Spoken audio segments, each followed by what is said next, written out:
О, вот она, Ангара. Это я, в общем, проотвисал здесь, в Иркутске. 26 января еду вот сейчас. Грузиться только. Не замерзло ничего. Ну, вроде как Ангара единственная тут река.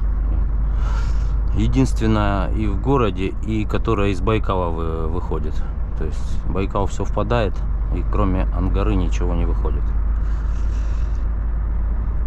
Вытекает. Ну, нормально. Я не знаю, почему она тут не замерзшая.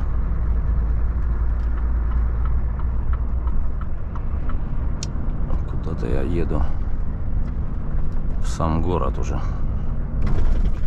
Ну, он, скорее всего, там по правую руку. Может, я тут скользь. Ну я, наверное, сейчас еду в направлении Усть-Ордынского куда-то. Мне сказали, капусты нагрузят, и съезжу я в Якутск. Пока там не потеплело, надо ж успеть с градусником сфотографироваться.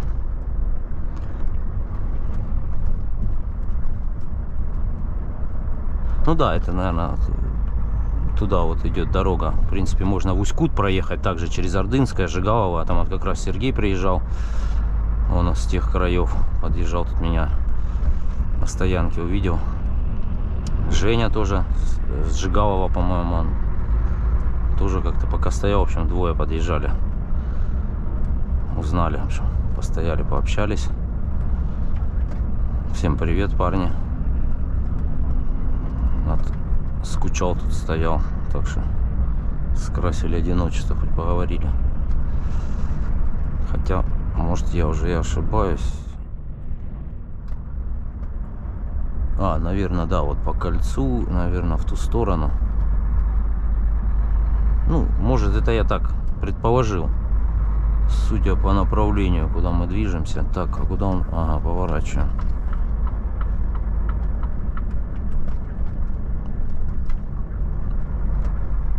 Ну да, наверное. Пока на знаках ничего не было написано. Ну, в общем, кусочек вам Иркутска, там он самолет идет на взлет. Ну и весь город в ту сторону. Я как-то был в Иркутске, в центре там даже. Ну, на легковой машине. Проездом что-то ездили там. В Toyota Центр заезжал. Там. По пути эту машину купили, получается, в Ростове, и на ней ехал в Якутию. Ну, там типа в отпуске покатался, да. По пути тут 10 тысяч километров наездил.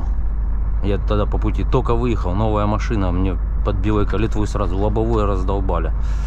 Прям нормально так. Заехал в Новосибирске в Toyota Центр. По каске мне там стекло поменяли.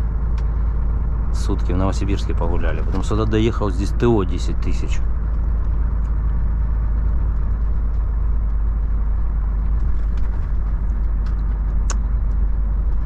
Ну, нормально, тоже прокатились-то летом нормально.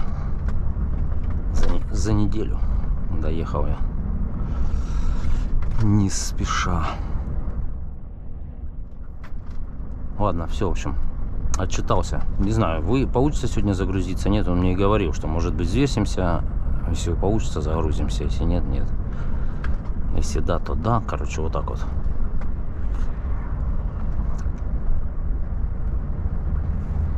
В общем, окраина Иркутска. Ладно, давайте, всем удачи на дорогах.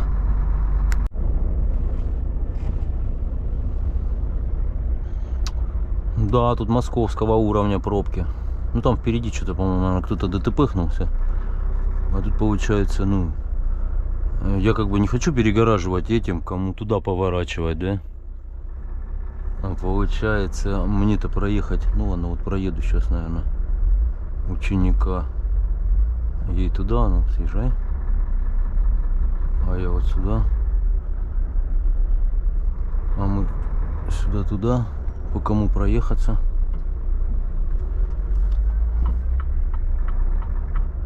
Сейчас вот этот один пробежит, а вот тут вроде бы как понял всю опасность ситуации. О, он на камере показывает, что получается, ну, мертвая зона.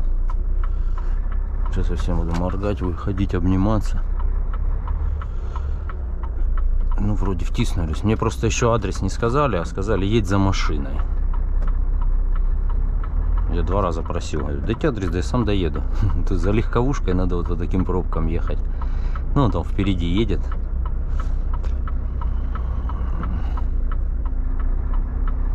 Короче, в секретное место, походу.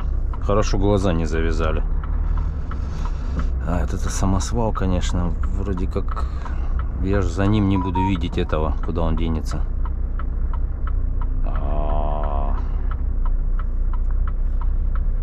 А у меня это все аварийка. Я думаю, что такое, я уже повороты повыключал. Так, ну и все. Теперь получается, я еду не за легковой, а за самосвалом. А он наверняка не знает, где мне грузиться. Да, они ж, видишь, без рации все. Не скажешь ничего ему. Так. В общем, едем, да. Обстановка тревожная, все. Катим дальше. Это вот мои документы въехали в X6. Ну, нормально, что, они как раз без проблем все оформят. Ну, бывает, что делать, это такое дело, это житейские такие аварии.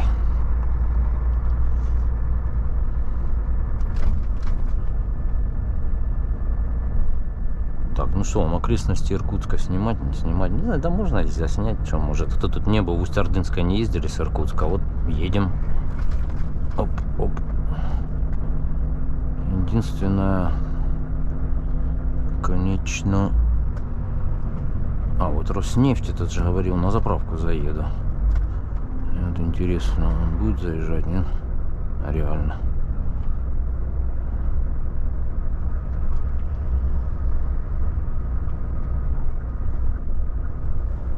Ага, заехал, все, я увидел его.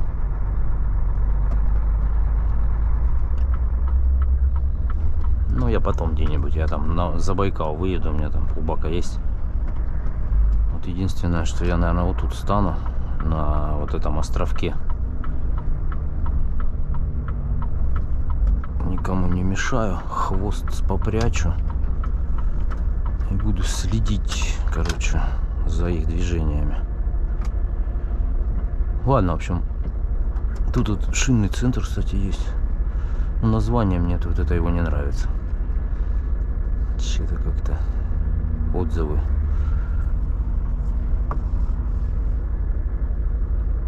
Ладно, в общем, давайте, ребята, побывали с вами на окраине Иркутска. Потом уже сниму, что там за движ будет на загрузке, если не стемнеет.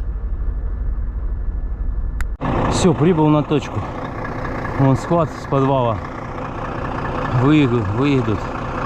Единственное, что стою, загрузят и надо на подъем выталкивать. Сегодня потеплело, пригревает солнце. Ну, если что, вперед. И с разгону. Ну, я вот на онспотах уже пустым назад сдавал. Онспоты включил. Без них так себе идет, а на онспотах хорошо. Короче, ждем руководителя проекта. В общем, грузимся. Почти. Давайте, ладно. Так, утро доброе. Уже тут ближе к обеду, конечно, утро. Так, самый мощный перевал на федеральной трассе по направлению на восток. Мандрик. Это по Бурятии он у нас так числится. Понятно, что тут если вправо-влево куда-нибудь свернуть, там найдутся горы. А это Мандрик. Ну так, в принципе, 17 на улице нормально. Должно быть не скользко. Так, надо мне, получается, где-то тут встать вторым рядом. Или не надо? А, вот тут можно. Ну, тут 2 полосы на подъем, если что. Чтоб мне это не думали, что я куда-то по беспределу поехал.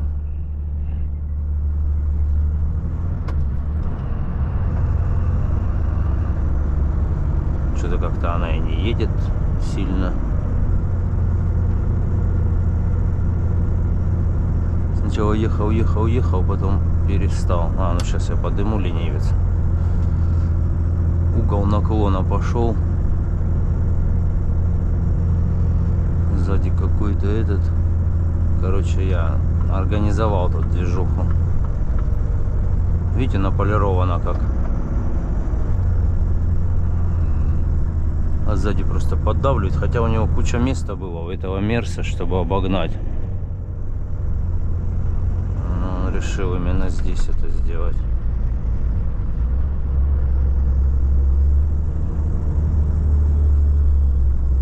Я еще сейчас и Мерсу этому помешаю, да?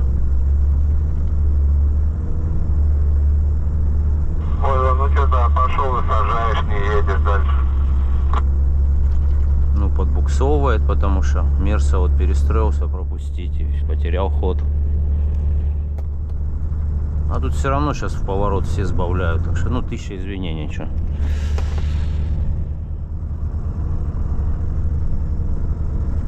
Сажаю, видишь его. Ну, короче, качественно выполнил маневр. Принимаю, как говорится, поздравления. Да елки-палки.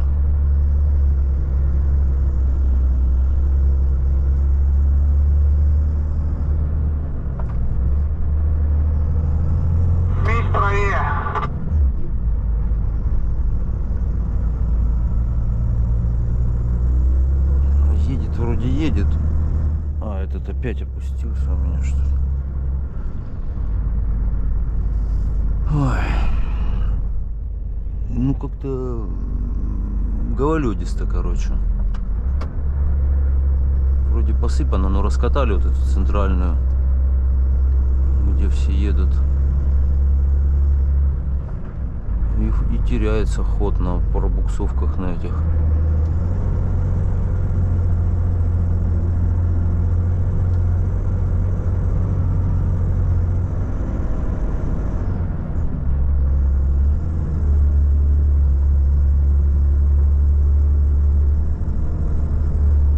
Мерс меня обратно обходит.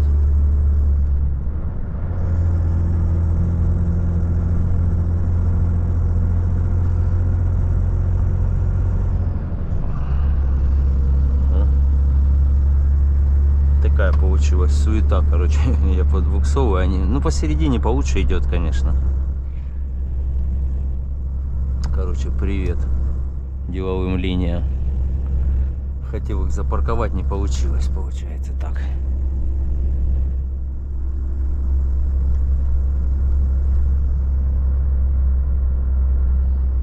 Ну, спуск уже попроще, конечно. Они едут, что-то их перекосило еще как-то. И медленно ехали. Была мысль перед Мандриком тоже обойти, но там как-то не очень удобно было. Вот это Татаурово проезжали, и тут сразу раз мост, и Мандрика начинается. А середину, да, вот видите, ну, лед, по большому счету так. А у меня-то резина, я ж как из клуба любителей лысой резины. Ну, только, не, лысого Мишлена. Лишь бы на чем на лысом не езжу. Середина вообще отлично. О, там что у нас впереди? О, целая колонна идет.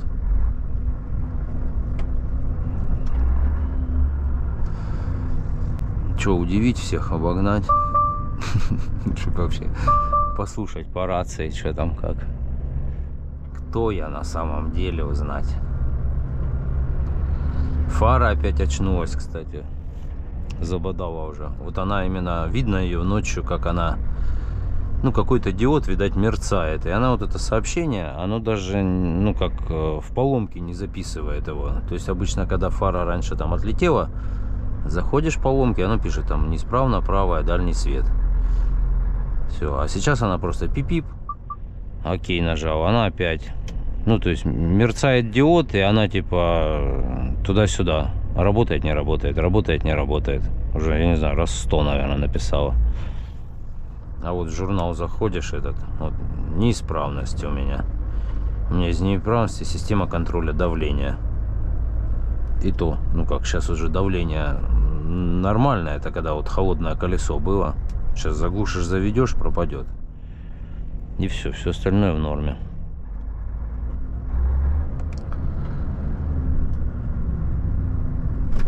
Ой. Ой. Что вот это, конечно. Все друг друга это и собрались в кучу. За кем только непонятно. Вроде этот поехал уже Америка. Там вот это Subaru еще среди грузовиков почему-то не может объехать. Или что это едет? А тут снизьте скорость, опасный поворот.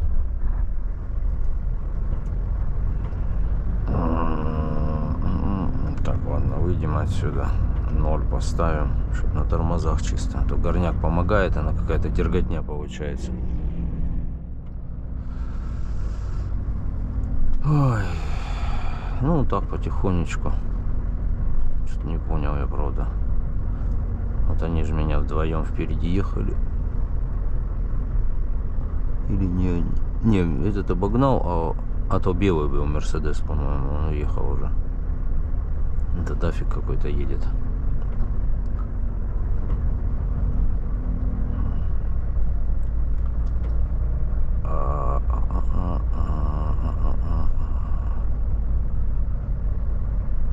Чё, как? Не знаю, не видно ничего. Монголия. Монголы.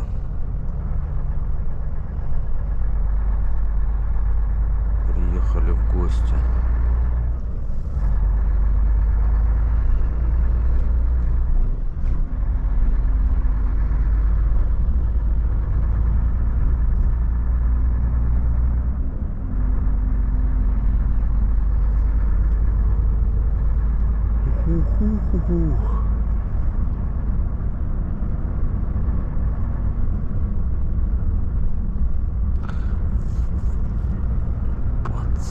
Подсадили.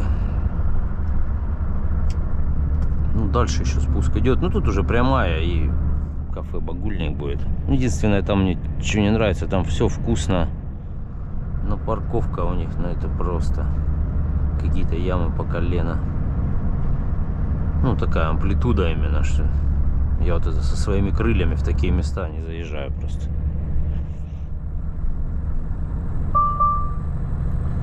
Ладно, в общем, Мандрик прошли.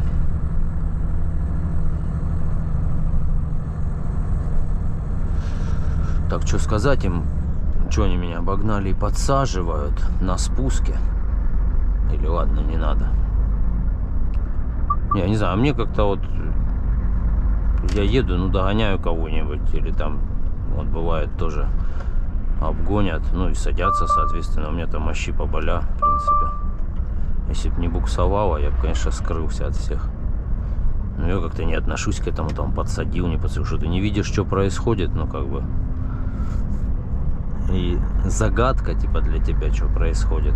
Почему там машина не ехать перестала. Я ж не специально тормоза нажимаю. Половина подъемов в полгаза езжу так за всеми. И ничего.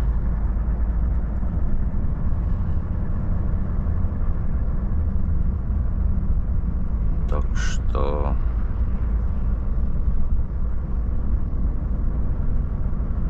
Они видят деловые по двое. У них, по-моему, двое там их. Экспрессят они. Вон, видели это? Ну, не видели. Дальнего света. Так фары не работают сейчас. Все равно туда-сюда бегает это сообщение. О, обратись на станцию. Правая фара дальнего света неисправна. Все. И сама сваливает. В журнале нет. Окей, нажмешь. Ладно, в общем, спустились с Мандрика, едем дальше. Это я, получается, ну вчера не снимал, ночью выехал уже. Култуки все прошел без происшествий. И Спауди, как его, Байкальск на Омне. На моторе получилось, спал вообще тоже.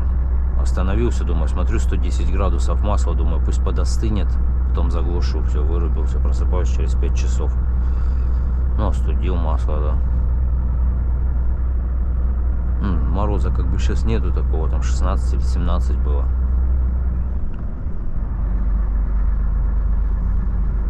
Так что крепкий, здоровый сон.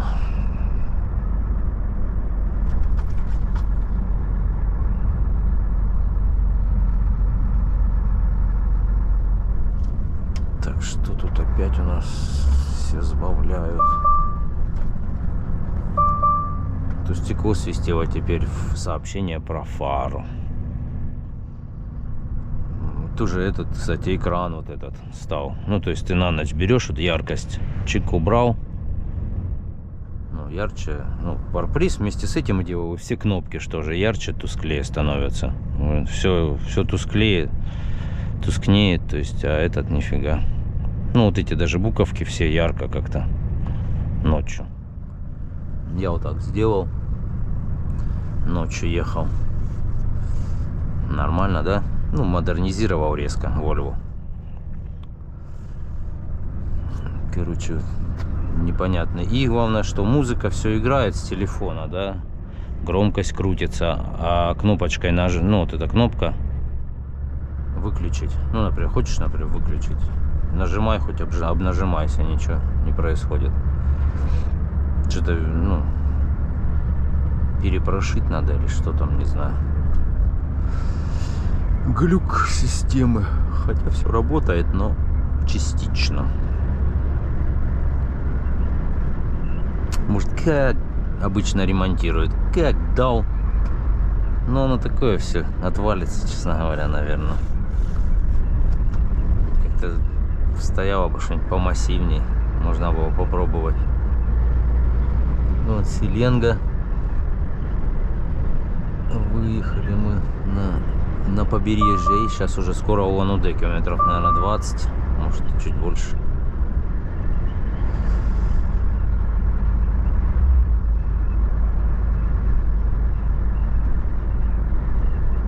Короче, какое-то долгое видео получается ни о чем. Ну, хотя виды природы, все. Смотрите.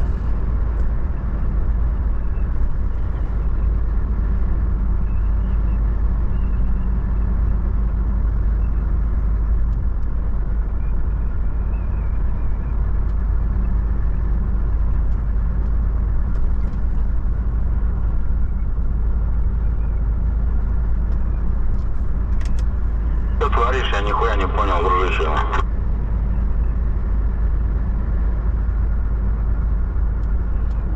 Что там происходит? Где? Кто творит?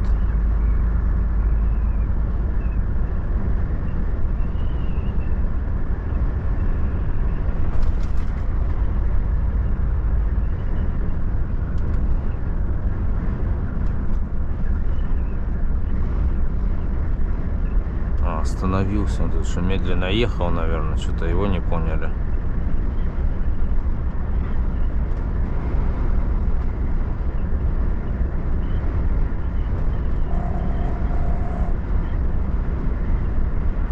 Ну это же монгольские, они, наверное, вместе едут. Монгольские машины.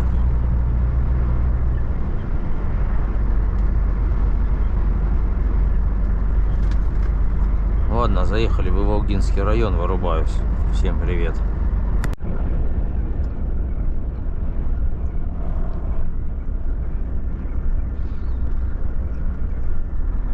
Да, так со стороны кажется, что они просто снег едят.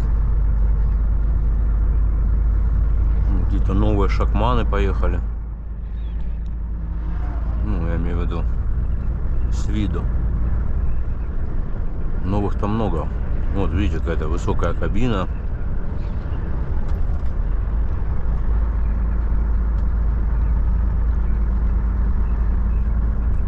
Это мы все к Улан-Удэ подъезжаем, никак не подъедем. А, сейчас транспортники будут. Ну или кто там. Ну, давай вместе поедем транспортников смотреть. Это я орешек лошадей увидел. Извиняюсь, что жую. А как их проживать-то, елки-палки? На рынке просто затарился. Курага, там орехи. В дорогу перекус. А это будет, как оно называется? Сотниково или? Перед Улан-Удэ. Непонятно, только они тут. Ну, как-то они то есть, то нету здесь.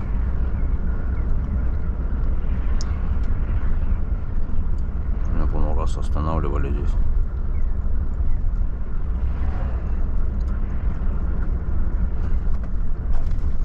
Все непонятно. Блин, из-за этого не вижу я, что там происходит.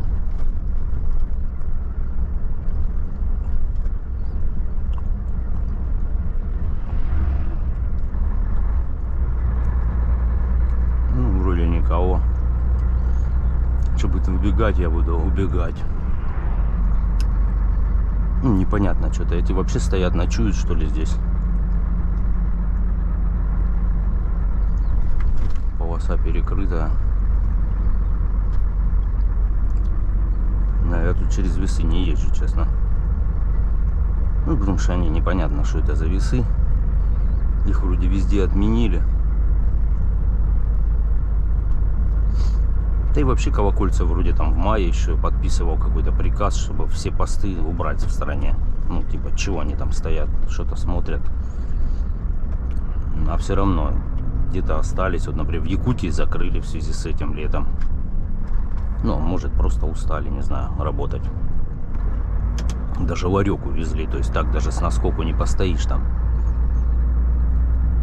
Ну, там Слюдянка, там типа Цукорова Балка. Всякие там Зеленовки, эти все, ну, такие почему-то остались непробиваемые, там все время стоять будут, наверное, всю жизнь, пока их там с такого места не выгонят. Как в Ростове Золотой пост перед, ну, Доном в Аксае. Ну, закрыли в итоге, нет никого. Ну, просто реально, что, едешь через всю страну, вот он, документы. А что тебе надо? Сейчас все, он там полис в электронном виде, он по камерам все бьется. Чего вот это Ну, чисто стоят вымогатели, ёлки зеленые. До другого там про безопасность движения там 0. Там чисто свои интересы. Ах.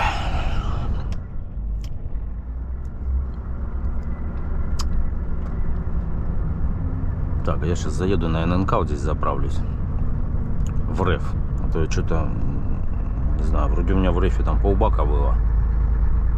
А может, мне показалось. Ну, что-то сейчас вот РЭФ вообще мало-мало там.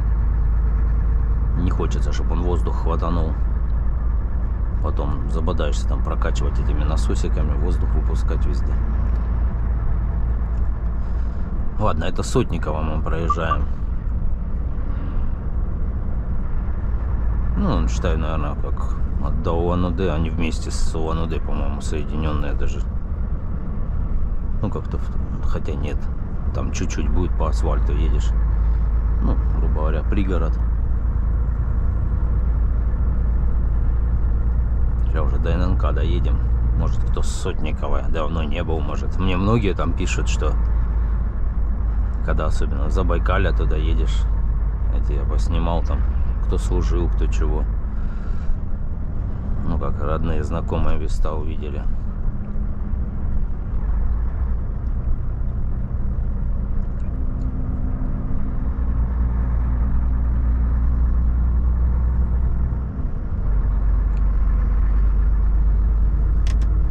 Так, а что в целом сказать? Расход у меня, я так обнулил еще неудачно на рынке, когда грузился. У меня сейчас расход 46,7 за 500 километров. Ну, это я на рынке стоял часа 4, заведенный. Спал на моторе, ну, и по горам. Я, по-моему, выезжал из Иркутска, у меня было 77, что-то на 100. Ну, короче. Сделал себе расход. такой для рекламной кампании Volvo снимать, такой 46,6 показывает. Ну, на самом деле не так. Если сейчас обнулить и катиться по трассе, ну, будет нормально. Я думаю, литров 35 мы сейчас идем. Просто что оно, чем больше расстояние, тем накапливается это все. Стояние все. Так, это мне надо рев заправить. Чик. Так, ну ладно. До новых встреч. Сотникова вот обозреваем. Вот видите, горы, с той стороны река Селенга. Это деловые линии, которых я подсадил, но они не подсадились. Привет вам, парни. Я не со зла, честно говоря. Думал, мне, когда я покупал Volvo, мне вообще сказали: Буш король дорог. Все, я говорю, ни слова больше, дайте машину. Но король дорог чуть-чуть подбукснул. Плюс у меня Сиен мишленовский. Ой, короче, отмазался как мог. Все, давайте, удачи всем на дороге.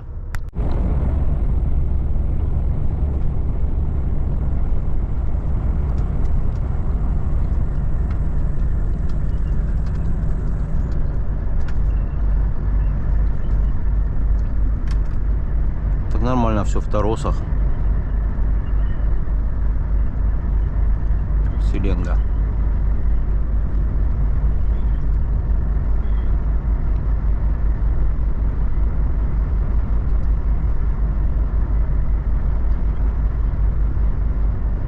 Тут немного живописных мест, в общем. Это гора Лев. Летом тут, конечно, вид, вот эта вся долина. Ну, зеленая, все, как бы насыщенные краски. Ну и сейчас неплохо выглядит.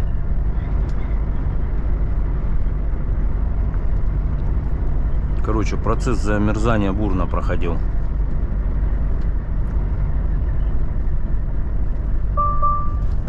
Так, я понял. Это мне все с фарой предлагает съездить на станцию. Раз 200 уже предложил.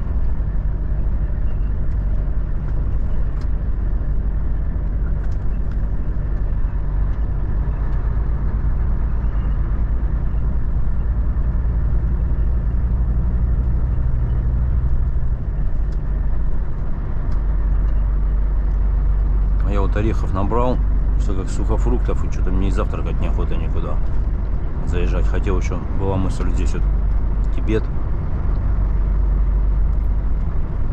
Ну дальше там юрта будет. Тоже не знаю как, пока неохота ничего. Поеду уже в Якутске позавтракаю.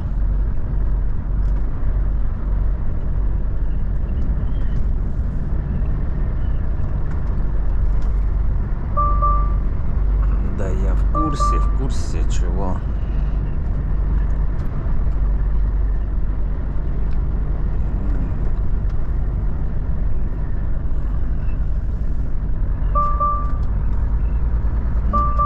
Конечно, Volvo, да, со своими предупреждалками.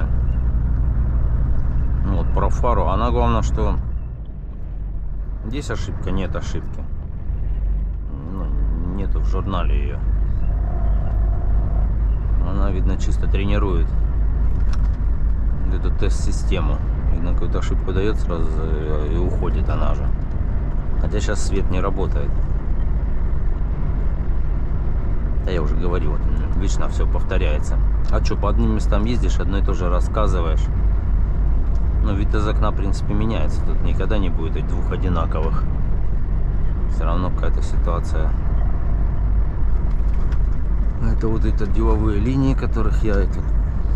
Ну, их сразу заметно, они с перекошенным прицепом. У них, видно, там или подушка, или что-то такое. Ну, прицеп на бок. Или груз такой кривой какой-то. На одну сторону. Ну, сейчас уже от горы Лев на Амулевой заедем. Просто виды посмотрим. Вот это прямо. Чуть-чуть там даже деревья растут наверху. Лестницу сделали, уже так облагородили там.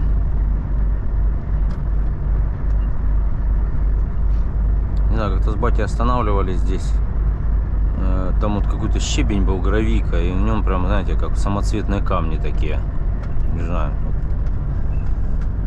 отсыпали чем-то таким. Ну, прям такой, как кварц, наверное, это. Ну, как такая текстура, как кремень. Или кремний, как он там. Но цвета разные были. И вот туда подняться. Даже кто-то ходил, по-моему, Жуковский или кто-то, по-моему, наверх поднимался, снимал там все. Там он даже, я смотрю, смотровую сделали. Там площадочка наверху.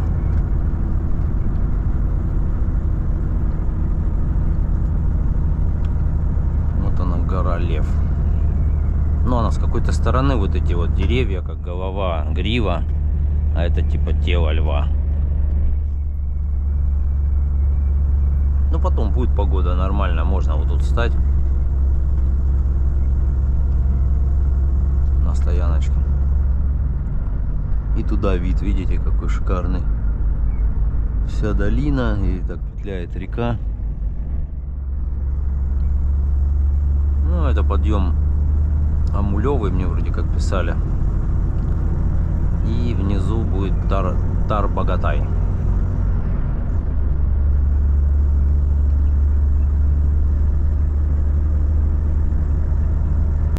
Не знаю, что на подъем. Ну, короче, ладно, выключаю. Сейчас сверху сниму там вид какой-нибудь. Ну, теперь спускаемся с Самулевой. Так, надо же не забыть это спускалку включить.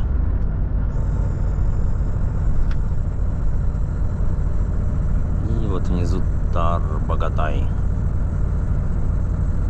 На камеру, наверное, плохо видно, но вот так вот, видите, чуть дым стоит. Так, 8. Ну, 8, наверное, не удержит. Тут, видите, такой спуск не этот. Нельзя тут кочегарить, потому что поворот потом.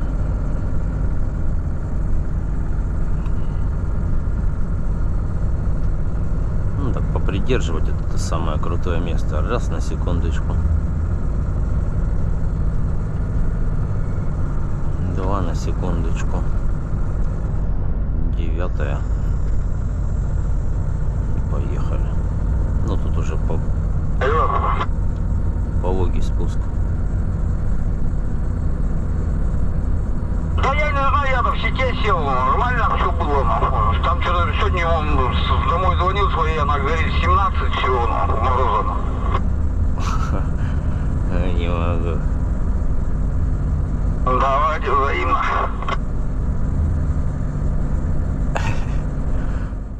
Тарбагатай. Да, вот в низине весь дым и стоит, получается. Дружно натопили и дыши теперь, пока ветра не будет. Хотя ветерок был вот перед Улан-Удэ. Прям нормально так задувал.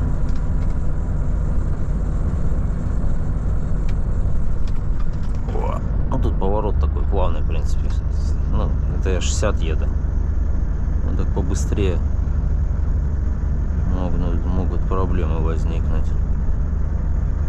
Ну вот Тарбагатай, видите. Роснефть тут, в принципе, нормально.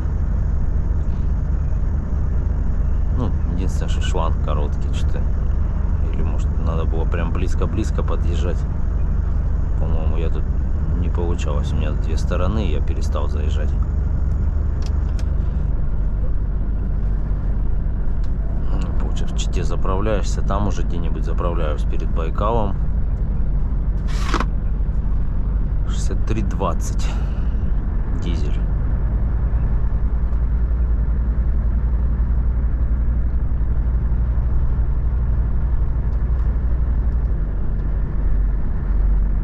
Ну да, видите, дым прямо ровно вверх поднимается. Ну вот там вот прям одна труба. У тех чуть-чуть там еще куда-то. Штиль полный.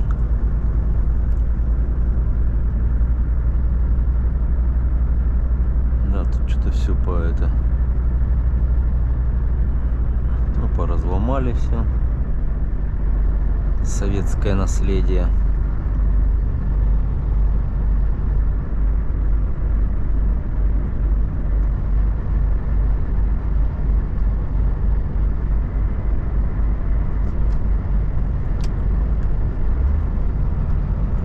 В общем, вот Тарбагатай. Ну, уже до конца не буду. То есть там вот окраина, и поедем сейчас.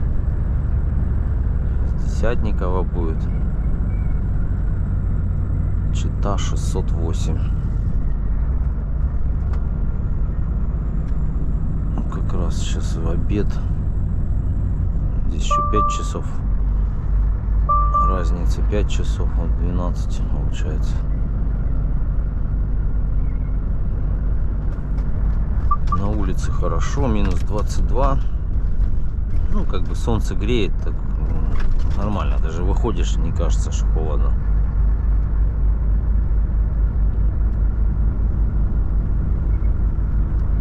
Этих мест как бы тепло.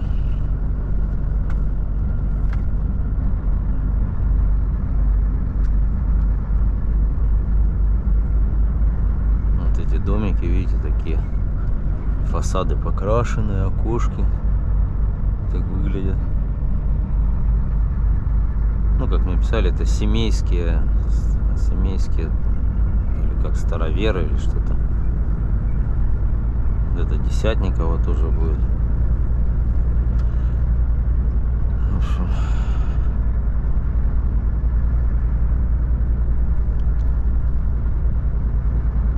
живут люди везде у нас.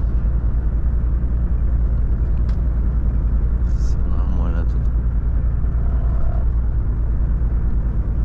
Титан есть, сетевой местный магазин. Сюда как-то заезжал на легковую, вот в эти кафешки, в какую-то из них.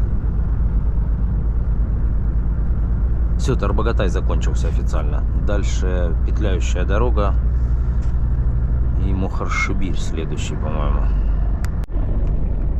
А вот и Десятникова. Ну тут, как мне кажется, я уже говорил, но скорее всего это вообще в России самое узкое место на федеральной трассе, наверное, здесь. Ну даже в планах, ну как так здания на федеральной трассе, чтобы рядом с дорогой были, наверное, нет таких мест. Сейчас дальше будет, увидите. Там. То есть тут даже расширить как бы только объездную, а с двух сторон горы.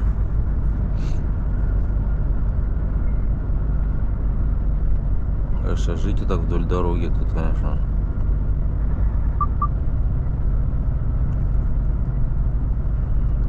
Вот сейчас в центре.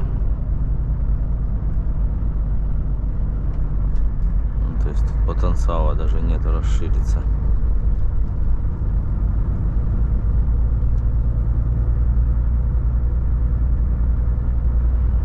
Магазин так выглядит, как закрыли. В начале 90-х, наверное.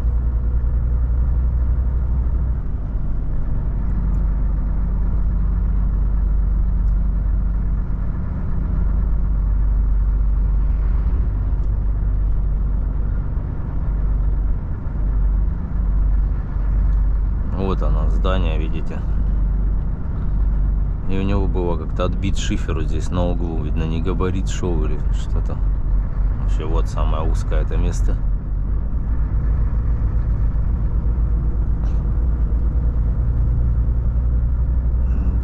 Так вот. Да и вот тоже козырек прямо проезжаешь. Ну вот у тебя возле окна кровать стоит, там у тебя в метре, получается, машины ездят. Так себе, наверное, ощущение.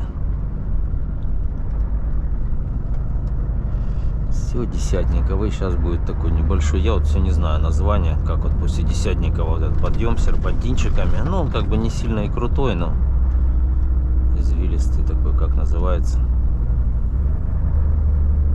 неизвестно.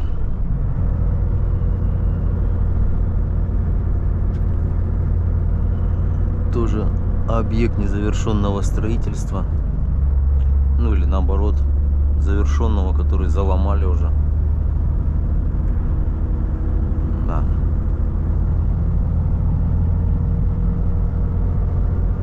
получается, дорога, когда и негде сделать, даже объездную. Видите, какой рельеф с двух сторон. Вот эти вот горы, оврагами рассеченные.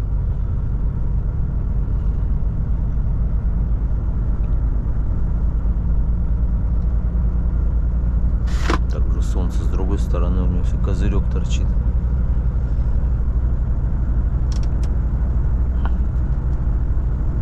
Ладно, едем дальше, в общем. Пошли на Безымянный.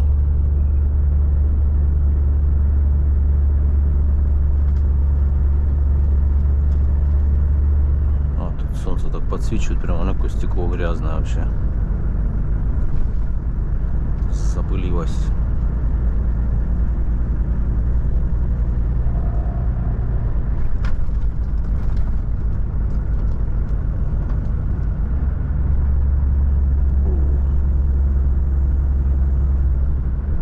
Такие съемки нам не нужны, по-моему. Ай, ой. Латку сделали, типа вырезали кусок асфальта, видите? Такую кривую латку какую-то.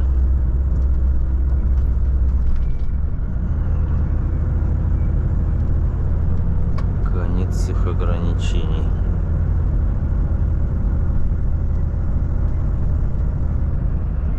Ну да, асфальт какой-то наполированный, блестит весь.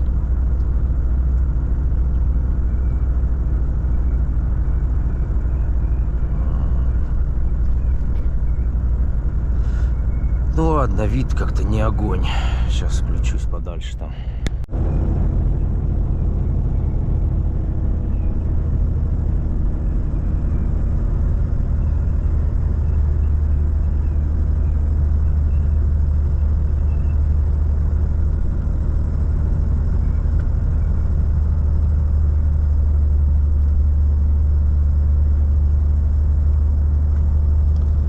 Да, уже можно и утеплялки убирать с верхней части, что минус 13 по таким подъемам.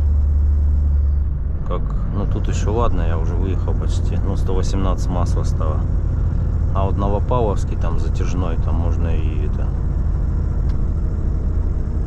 поднагреться чуть-чуть, наверное.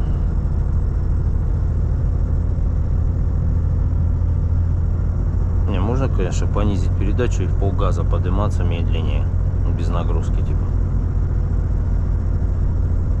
Тогда не будет так. Аккумулятор ожил весь, подзарядился, сразу потеплело.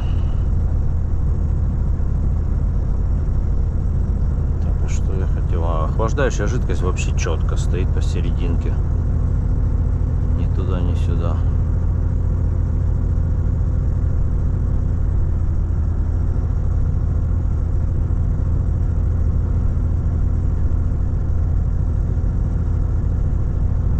Все время на подъем, такой легкий подъем идет, написан знак 8%, ну оно там, по-моему, где-то 8 в одном месте, а тут как бы, ну, чувствуется машина, как бы не сильно это напрягается.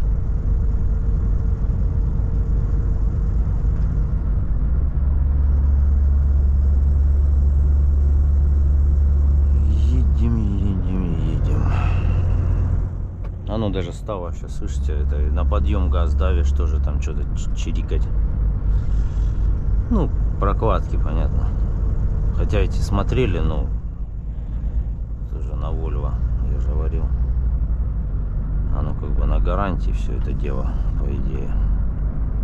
Все, что с мотором связано. Ну, они сказали, все нормально, нету никаких явных признаков. И мне сказали, что это гофра, типа, чуть-чуть сечет.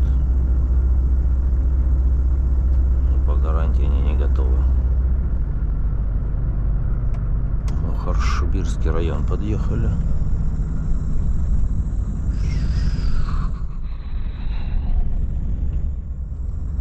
Так, горняк. Горняк.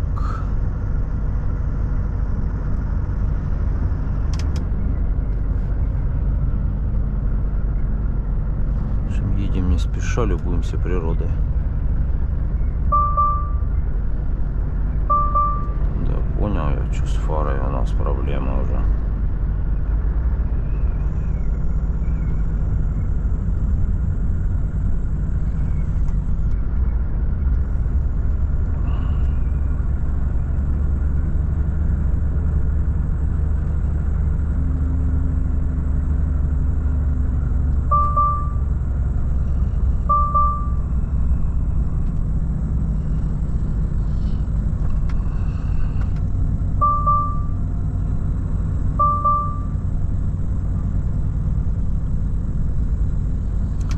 Ну, я так спускаюсь, чтобы он это... Ну, горняк держал без проблем. Можно, в принципе, там на 10-й на горняке идти и все время там придерживать, там что-нибудь еще. На 9-й она на 1500 оборотов катится. Взял 3-ю, воткнул, чуть подсбавил. С фарой опять предупреждалка.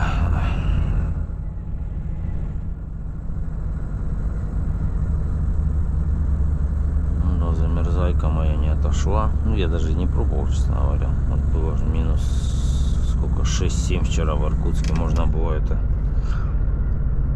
ну, ее расшевелить там,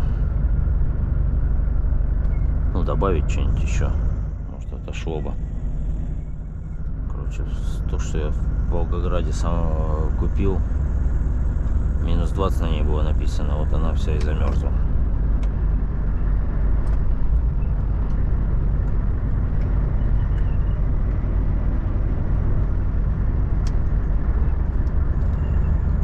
Оперативный простор у нас.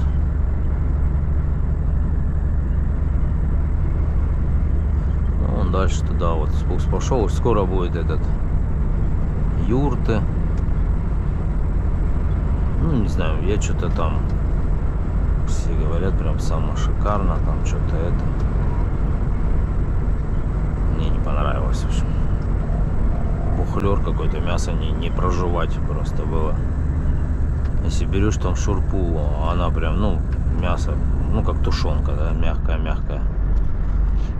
Да, бухлеры, не знаю, видать. Ну, может, у них там людей много, они этот, ну, уже просто не успели проварить. Дали такое с ножом, вроде как, ну.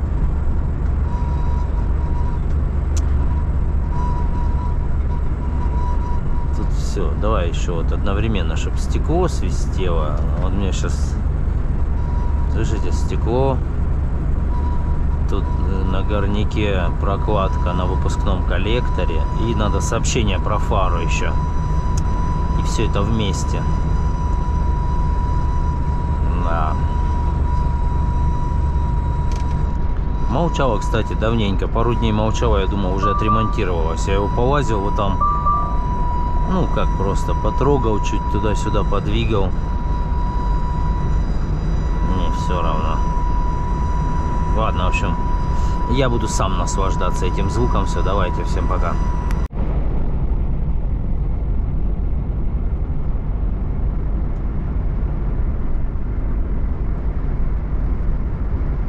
Это у нас перед Мухоршибирью. Такие просторы видны. Вообще деревьев нет, а вон там чуть-чуть.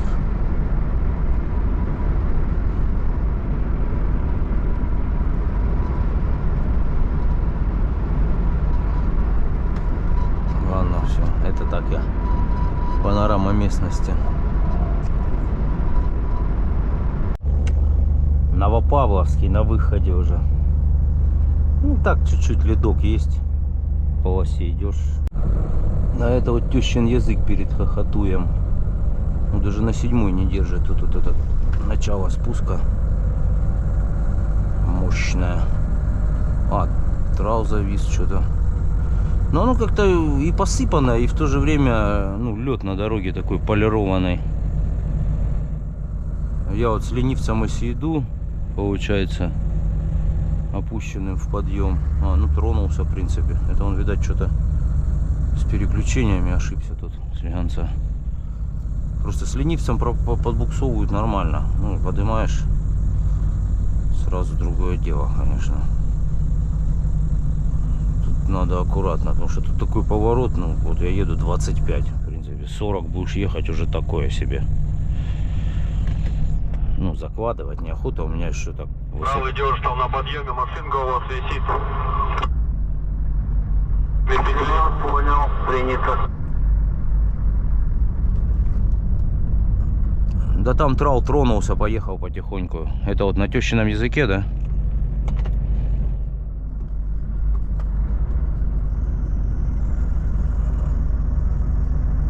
Не знаю кому. А это, наверное, они далеко еще. Вот тут на прямой. Передо мной две машины были, которые...